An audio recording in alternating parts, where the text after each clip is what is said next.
from your childhood up to now, how have your perspective changed on Halloween, if it has changed? Yeah. How has it changed? I don't know if my perspective has changed. I think it's become maybe more thought out in a certain sense. Definitely where how I engage with Halloween now as an adult is different than if you're a kid, right? Like, I don't go trick-or-treating anymore. Right.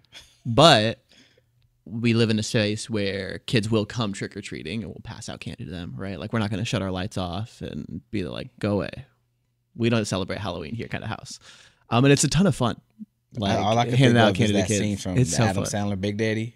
Yeah. When he goes and knock on the door, the dude's not ready. He's like, hey, buddy, do the right thing. We want some candy. We want some candy. I'm sorry. That's so funny. Things trigger you to think about movies and stuff, but I'm sorry. Go ahead. Right.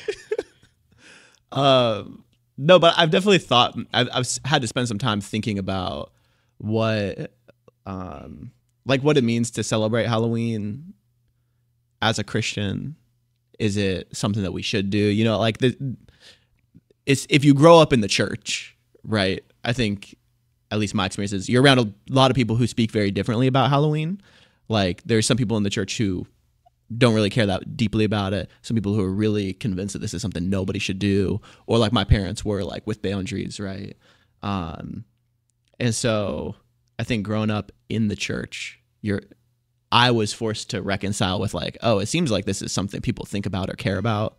What do I think about? What do I care about? What do I believe is happening here? Why am I doing this? And so through that process, I don't know that my position has changed at all. Okay. From how I was, like, when I say I was raised celebrating Halloween with boundaries, maybe that's almost like a good way to say, like, how I talk about it now. It's like, oh yeah, celebrate Halloween, but with boundaries, right? So do you think, but it's just more fleshed out. Do you think the day itself is, like, sinful or demonic? Yeah. I don't think that.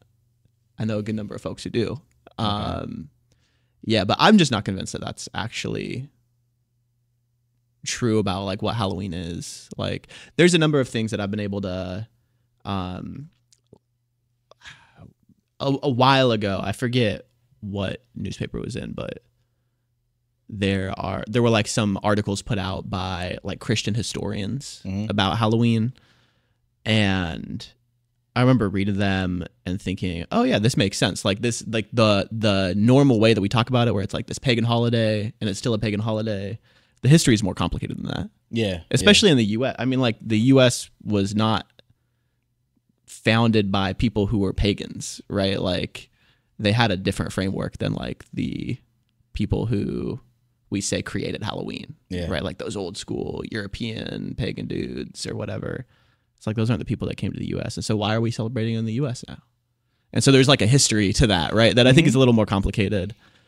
There's people who don't celebrate Christmas or Easter because of the same things, right? Because it's like, oh, it's connected to a pagan history, right? And so I don't want to adopt a, like, tradition that's not rooted in scripture or not rooted in Jesus. And so, you know, Halloween's one thing, but it's like people approach all the holidays. Like, it kind of, like, there's a bigger group that does it for Halloween and, like, a much smaller group that does it for Christmas and an even smaller group for Easter. But it's like, there's people that do it for all of that. Like, people in the church, Christians, who are, like, convicted. This is not a holy day, right? This is a bad day.